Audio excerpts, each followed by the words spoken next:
Assalamualaikum warahmatullahi wabarakatuh. Perkenalkan, nama saya Rifaulia dengan NIM 4112411128. Di sini saya akan menjelaskan bagaimana pembuatan dashboard. Yang pertama, di sini kita buka terlebih dahulu untuk database yang telah diberikan. Lalu, kita download dengan format CSV. Berikutnya adalah kita buka aplikasi XAPP, lalu menjalankan untuk yang Apache dan juga yang MySQL. Kita tunggu sampai warnanya itu berubah menjadi hijau. Setelah warnanya berubah menjadi hijau, kita pergi ke browser dan kita cari di sini. Kita klik localhost/phpMyAdmin. Nah, di sini kita buat terlebih dahulu untuk database-nya. Ada dua cara, kita bisa klik di sini new dan kita tinggal tulis database-nya, lalu klik create atau di SQL. Nah, kalau di SQL itu juga gampang banget, kita tinggal tulis aja create database. Nah, di sini untuk nama database-nya lalu kita kasih titik koma. Nah, sebelum mengimport data, di sini kita buat terlebih dahulu untuk tabelnya. Kodenya adalah, nah, ini adalah kodenya dan kita tinggal klik go. Nah, untuk mengimport data ke SQL, itu kita bisa klik import di sini. Lalu kita klik choose file, P, dan di sini untuk partial importnya kita tulis 1. Formatnya CSV, dan ini untuk column spreaded width-nya koma, enclosed width-nya petik 2 atas, lalu yang escape width juga petik 2, line terminated-nya auto, dan sini kita langsung klik aja import.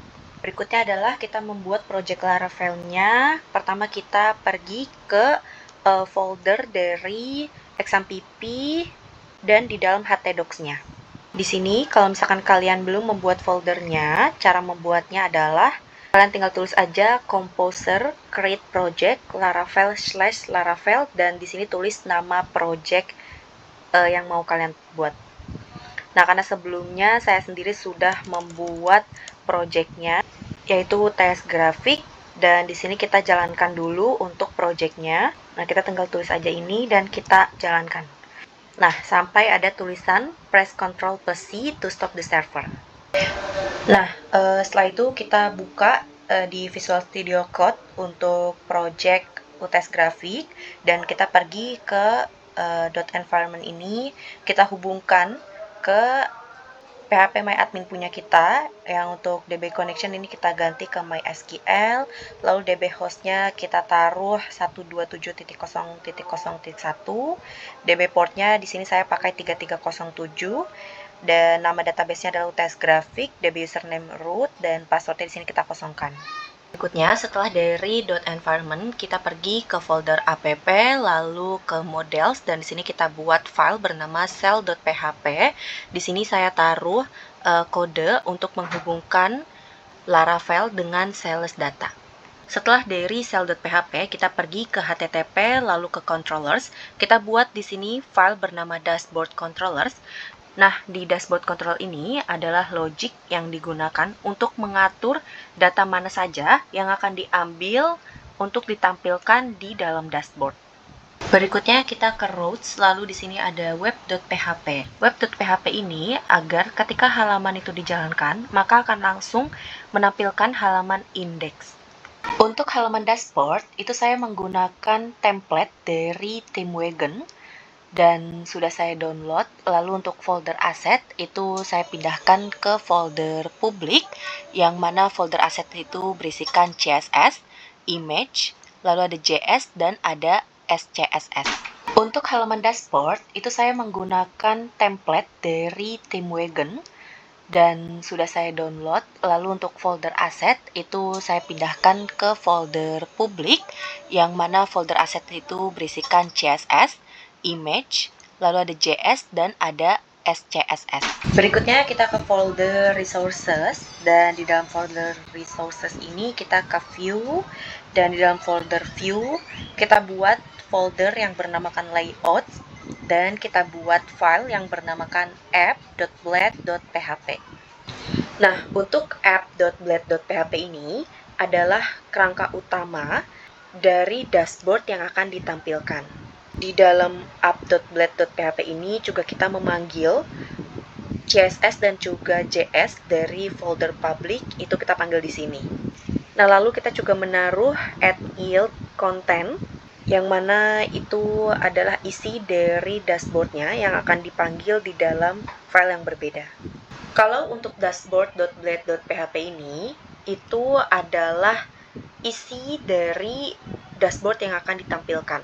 Jadi, di dalam file ini, itu berisikan kode untuk menampilkan summary card, ataupun untuk menampilkan data yang akan ditampilkan di dalam dashboard. Nah, berikutnya cara untuk melihat dashboard yang sudah kita buat.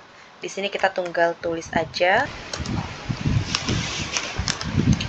Dan ini adalah dashboard yang sudah saya buat. Di dalam dashboard ini, pertama kita menampilkan 4 card yang berisikan total penjualan, total customer, lalu total transaksi, serta cabang terbaik. Lalu kita berikan juga insight dan analisis data. Yang pertama ada kategori terlaris, bulan terbaik, top pegawai, metode favorit, cabang terbaik, ataupun rata-rata dari setiap transaksi. Untuk grafiknya, di sini kita menampilkan 6 grafik. Yang pertama ada tren penjualan bulanan dengan model area. Berikutnya ada sales per cabang dengan model bar. Berikutnya kategori terlaris dengan horizontal bar. Berikutnya metode pembayaran. Di sini kita dengan model donat, lalu total transaksi per pegawai, serta ada juga peringkat seluruh cabang dengan model bar horizontal. Di atas ini kita juga bisa menggunakan fitur filter yang bisa kita filter dari tahun 2024, lalu dari cabang, di sini saya pilih Jakarta.